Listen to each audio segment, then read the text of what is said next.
पहले एजेंट के पास गई तो उसने जो है मेरा स्कैम किया। उसके बाद मैं दूसरे एजेंट के पास गई तो वो ऑथराइज्ड एजेंट थे यूनिवर्सिटी के साथ। यहाँ पे सेटल होना बहुत मुश्किल है, तो यहाँ पे अर्निंग पॉइंट ऑफ व्यू से इतनी अर्निंग नहीं हो पाती एक स्टूडेंट की। अस्सलाम वालेकुम एवरीवन, कैसे हैं आप सब लोग। तो आज हम डिस्कस करेंगे एक पुराने टॉपिक को दोबारा से, जो ऑलरेडी मैं पहले भी डिस्कस कर चुकी हूँ, व्हाई आई चोज मलेशिया। इस टॉपिक में जो है कुछ नई चीज़ें एडअप करूँगी और मैं बताऊँगी पहले तो कि मेरे क्या सर्कमस्टेंसेस है पाकिस्तान में और मैंने कहाँ कहाँ अप्लाई किया और उसके बाद मैं मलेशिया आई। और मैं चीज़ें एडअप करूँगी वो हैं जो आपको इस वीडियो में नज़र आएंगी। तो इस वीडियो को एंड तक देखें और आप लोगों को काफ़ी इन्फॉर्मेशन मिलने वाली है मेरे एक्सपीरियंसेस से इस वीडियो के अंदर। तो अगर आप लोगों को वाकई ही मलेशिया आना है और अपना फ्यूचर सिक्योर करना है तो इस वीडियो को मस्ट देख के आए। So let's go.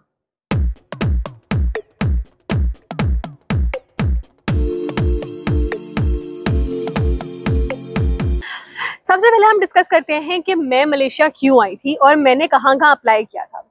तो ये पहले भी बात डिस्कस हो चुकी हुई है मेरी एक वीडियो के अंदर कि मलेशिया आने से पहले मैंने 2 मुल्कों में अप्लाई किया था, ठीक है। और मुझे जो है करना था मास्टर्स। बैचलर्स ऑलरेडी मैंने पाकिस्तान से किया था, मैंने BS मैथमेटिक्स किया था और उसके बाद मुझे मास्टर्स करना था और मेरा 3 साल का गैप भी था पढ़ाई में। तो मैंने पहले जो मुल्क में अप्लाई किया वो था ऑस्ट्रेलिया। ऑस्ट्रेलिया मैंने अप्लाई किया और ऑस्ट्रेलिया की मैंने सारी प्रोसेसिंग कर ली। मुझे 2 एजेंट्स बदलने पड़े क्योंकि पहले एजेंट के पास गई तो उसने जो है मेरा स्कैम किया। उसके बाद मैं दूसरे एजेंट के पास गई तो वो ऑथराइज्ड एजेंट थे यूनिवर्सिटी के साथ। डेक्कन यूनिवर्सिटी में मेरा एडमिशन हुआ और वहाँ से मैंने फिर अपना वीज़ा अप्लाई किया। लेकिन मैंने अप्लाई किया, जो मेरी गलती थी वो मैंने अप्लाई किया नवंबर इनटेक में। जैसे ही मैंने अप्लाई किया और विद इन 24 आवर्स भी गुजरे नहीं थे तो मेरा वीज़ा हो गया रिजेक्ट। और ये मेरे लिए काफ़ी ट्रॉमे वाली बात थी क्योंकि मैं बड़ी एक्साइटेड थी ऑस्ट्रेलिया जाने के लिए।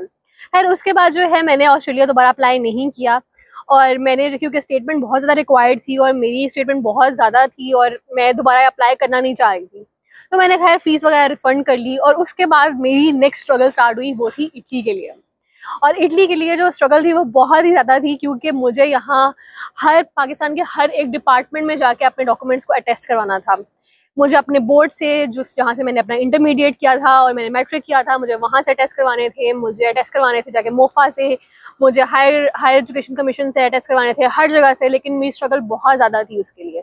और जो एजेंट था वो मुझसे 200 पाउंड्स हर एक स्टेप के बाद, एडमिशन के बाद और फिर उसके बाद वीज़ा के बाद और हर एक चीज़ के बाद 200 यूरोज़ ले रहा था, नॉट पाउंड्स, यूरोज़ ले रहा था। तो वो काफ़ी स्ट्रगलिंग और काफ़ी एक्सपेंसिव एक जर्नी रही मेरी। और मेरा तकरीबन कोई 7-8 महीने जो है इसी चीज़ में लगे रहे कि इटली हो जाएगा। और उसके बाद क्या हुआ कि इटली की तरफ से कॉल अभी तक भी नहीं आई। इटली जो है बिल्कुल भी कॉल नहीं कर रहा था पाकिस्तान की, इस्लामाबाद की स्पेसिफिकली एम्बेसी को। उसके बाद जो मेरा लास्ट ऑप्शन जो मेरे ज़हन में आया वो था मलेशिया। मलेशिया जो है वो काफ़ी एक चीपर कंट्री कंसिडर किया जाता है। और उसके बाद मेरा यहाँ पर अप्लाई किया और मैंने किसी एजेंट के बगैर अप्लाई किया।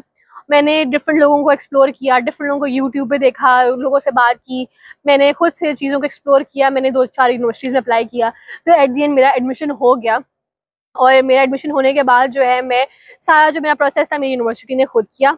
आपको कुछ भी करने की ज़रूरत नहीं होती एक्सेप्ट कि आप सिर्फ एडमिशन के लिए अप्लाई कर दें। और मेरा यूनिवर्सिटी ने सारा प्रोसेस किया। उसके बाद वीज़ा जो है मैंने खुद अप्लाई किया। बहुत ईजी स्टेप है क्योंकि यूनिवर्सिटी ने ऑलरेडी आपका अप्रूवल ले लिया होता है, तो आप खुद से जो है अप्लाई कर सकते हो अपना वीज़ा। मैंने खुद से किया और मेरा जो है विद इन 2 मंथ्स मेरा एडमिशन हो गया, मेरा वीज़ा आ गया और मैं यहाँ आ गई। और यहाँ पे आई भी इसलिए थी क्योंकि यहाँ पे जो डिग्री ऑफर हो रही थी वही डिग्री सेम एज इट मुझे ऑस्ट्रेलिया में करनी थी, ठीक है। वो थी डेटा साइंस और बिजनेस एनालिटिक्स की डिग्री और मुझे वो सेम वही करनी थी। और मुझे यहाँ पे सस्ते में मेरी डिग्री हो रही थी और मास्टर्स मुझे कंप्लीट में कर रही थी। तो मैं यहाँ पे जो है मलेशिया आ गई बड़ी इजीली और विदाउट एनी बैंक स्टेटमेंट और विदाउट एनी अदर रिक्वायरमेंट्स। तो ये मेरी जर्नी थी कि मैं क्यों पाकिस्तान से किसी और मुल्क नहीं गई और मैं मलेशिया आई। ये मेरी एक पाथवे था कि मलेशिया मुझे जाना है क्योंकि मुझे मास्टर्स की डिग्री भी करनी थी, plus I also wanted to have exposure of abroad. तो ये जो है एक मेरा इनिशिएट हुआ मलेशिया की तरफ। तो जनाब मैं मलेशिया आ गई। मलेशिया में अब मुझे तकरीबन होने वाला है साल, ठीक है। और मेरी डिग्री भी ऑलमोस्ट एंड होने वाली है। तो मैंने क्या क्या चीज़ें एक्सपीरियंस की हैं मलेशिया में वो मैं आप लोगों के साथ शेयर करती हूँ। जो पहली चीज़ मैं डिस्कस करूँगी वो है कि बेनिफिट्स क्या हैं मलेशिया आने के। पहला बेनिफिट ये है कि जो पढ़ाई है वो कंपैरेटिवली दूसरे मुल्कों के सस्ती है। वही डिग्री जो डाटा साइंस की डिग्री मैंने ऑस्ट्रेलिया में 60 लाख की करनी थी, वो यहाँ मैं 30 लाख की कर रही हूँ। ठीक है, आपकी जो कॉस्ट है वो हाफ हो जाती है बिल्कुल ही। अगर आप मलेशिया से पढ़ाई करते हो आपकी कॉस्ट बिल्कुल ही रिड्यूस हो जाती है। उसके बाद दूसरा बेनिफिट जो यहाँ पे है वो है कि लिविंग कॉस्ट जो है वो बहुत सस्ती है। ठीक है, मतलब अगर आप पाकिस्तान में एक अच्छी लाइफ गुजार रहे हो, उन्हीं पैसों में आप यहाँ पे भी अच्छी लाइफ गुजार सकते हो। एक अच्छा लाइफस्टाइल मिलेगा आपको, एक अच्छा जो है माहौल मिलेगा आपको, कल्चरल डाइवर्सिटी मिलेगी कि आप जो किसी भी यूनिवर्सिटी में कॉलेज में आप पढ़ने जाते हो तो आपको जो है डिफरेंट नेशनलिटीज़ के जब लोग मिलते हैं तो आप बहुत कुछ लर्न करते हो उनसे। तो आपकी जो मेंटालिटी होती है, आपका जो ब्रॉटअप जो आप लेके आए हुए हो, तो वो यहाँ पे आके आहिस्ता आहिस्ता आहिस्ता आहिस्ता चेंज होना शुरू हो जाता है, जो एक पॉलिश होना शुरू हो जाता है। ठीक है, तो एक बेनिफिट होता है आपके लिए, आपकी पर्सनैलिटी के लिए। ठीक है, मैंने वो चीज़ लर्न की। ठीक है, उसके बाद हाईली रैंक यूनिवर्सिटीज़ हैं यहाँ पे, पब्लिक यूनिवर्सिटीज़ देख लें। ठीक है, QS रैंकिंग में जो है वो टॉप पे आ रही हैं। यहाँ पे प्राइवेट यूनिवर्सिटीज़ जो है वो टॉप पे आ रही हैं। ठीक है, आप अपनी रिक्वायरमेंट्स के अकॉर्डिंग, अपने बजट के अकॉर्डिंग जो है यूनिवर्सिटी सेलेक्ट कर सकते हैं। ठीक है, और जो है आप उस हिसाब से आप आ सकते हैं मलेशिया। ठीक है, अब प्राइवेट यूनिवर्सिटीज़ जो है वो एक्सपेंसिव भी हैं और चीपर भी हैं। आप उस ऑप्शन की तरफ जा सकते हैं जो चीपर है। कॉलेजेस में एडमिशन ले सकते हैं क्योंकि वो चीप स्टडीज़ देते हैं। डिप्लोमा के लिए लोग आते हैं यहाँ पे, बैचलर्स के लिए आते हैं। ठीक है, तो आप अपनी रिक्वायरमेंट्स के हिसाब से, अपने बजट के हिसाब से यहाँ पे पढ़ाई करने के लिए आ सकते हैं। आपको कोई भी मुश्किल पेश नहीं आएगी, कोई बैंक स्टेटमेंट नहीं शो कराना पड़ेगा आपको। अब बात करते हैं कि ड्रॉबैक्स क्या हैं मलेशिया आने के, डिसएडवांटेजेस क्या हैं। पहला डिसएडवांटेजेस, जो सबसे हाईलाइटेड डिसएडवांटेज है, जो मैं ऑलरेडी फेस करी हूँ, और जो बहुत सारे स्टूडेंट्स जो एक माइंडसेट के साथ आते हैं कि हम किसी बाहर के मुल्क में जाएंगे और वहाँ जाकर सेटल हो जाएंगे, तो ऐसा कुछ भी नहीं है। यहाँ पे सेटल होना बहुत मुश्किल है, बहुत ज़्यादा मुश्किल। ठीक है, आपको जो है देखना पड़ता है कि आपके पास स्किल्स क्या हैं, आपके पास एक्सपीरियंस क्या है। आपको ये सारी चीज़ें फेस करनी पड़ती हैं कि कंपनीज मलेशियंस को हायर करती हैं। ठीक है, बहुत कम फील्ड्स हैं जिसमें जो है कंपनीज आके जो है फॉरेनर्स को हायर करती हैं। जैसे IT में लेती हैं, कंटेंट मॉडरेटर्स में लेती हैं। ठीक है, आपको कॉल सेंटर में शायद कोई जॉब मिल जाए, आपको ढूंढना पड़ेगा, बहुत ज़्यादा स्ट्रगल करनी पड़ेगी कि आपको जो है इस तरह की कोई जॉब मिल जाए। इवन इस तरह की भी जॉब्स हैं जहाँ पे आपको लैंग्वेज की बेस पे हायर किया जाता है। जैसे उर्दू हमारी लैंग्वेज है, तो उर्दू के बेस के ऊपर जो है वो आपकी हायरिंग करेंगे। लेकिन वो जॉब्स कहाँ मिलेंगी, कैसे मिलेंगी, वो आपको बहुत स्ट्रगल करनी पड़ती है। बहुत ज़्यादा प्लेटफॉर्म्स हैं और वहाँ पे इतनी CVs होती हैं कि वो जो है आप तक पहुँच ही नहीं पाते। इवन मेरे पास एक्सपीरियंस है, तो I am struggling with getting job over here in Malaysia. ठीक है, तो सबसे ड्रॉबैक ये है कि यहाँ पे सेटल होने के चांसेस बेयर मिनिमम, लाइक बिल्कुल ही आप कहें कि यार ख़त्म है, कि आप 5 to 10% जो है चांस रखें कि भाई हाँ जी आपकी लक बहुत अच्छी हो तो आपको अच्छी जॉब मिल गई, या आपके पास रेफरल था तो आपको रेफरल की बेस पे जो है वो जॉब मिल गई। बहुत ही ज़्यादा जो है आपको अपनी जो एक्सपेक्टेशंस है वो लो करके आनी पड़ेंगी। फिर यहाँ पे लोग जो है वो इलीगल हो जाते हैं, जो कि नहीं होना चाहिए, और इलीगल होके फिर यहाँ पे काम करते हैं, तो वो भी सेटल होने का तरीका नहीं होता, क्योंकि मलेशिया PR नहीं देता है।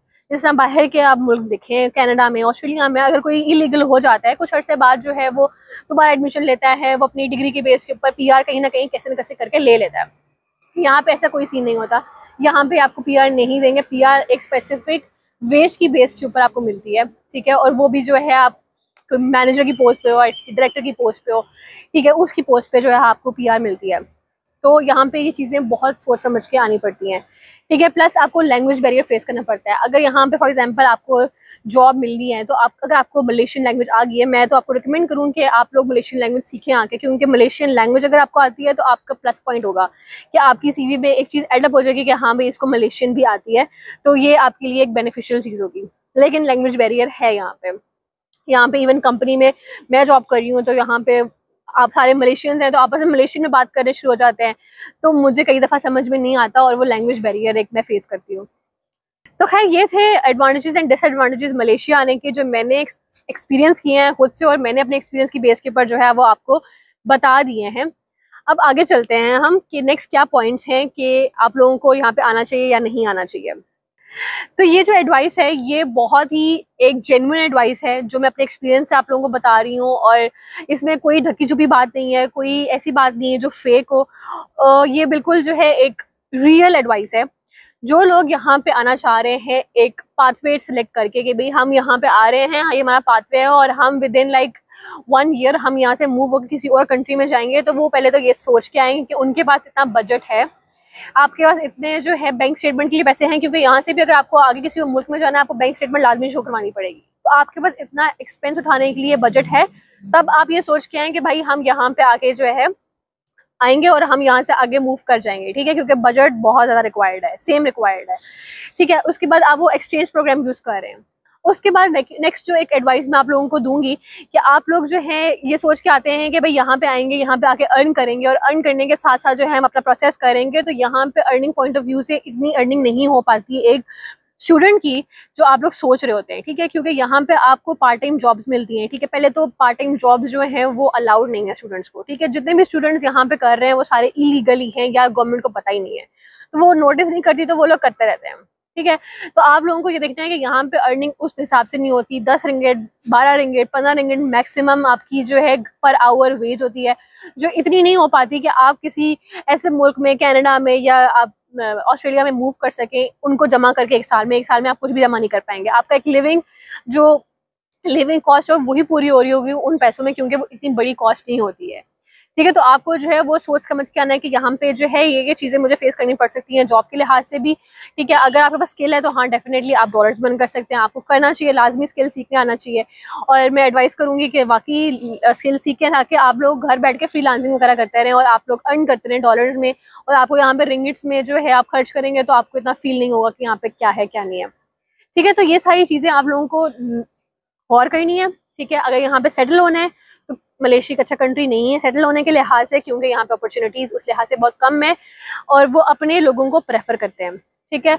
और यहाँ पे जो पाकिस्तानी आते हैं और समझते हैं कि दूसरे पाकिस्तानी इनकी हेल्प करेगा, तो कोई हेल्प नहीं करता है किसी की भी यहाँ पे भी, ठीक है। यहाँ पे रेफरेंस उस तरह से भी नहीं चलता है, पाकिस्तान में भी नहीं चलता। पाकिस्तान को भी आपको जो है किसी जगह जॉब लेने की रेफरेंस चाहिए होता है, लोग हेल्प नहीं करते।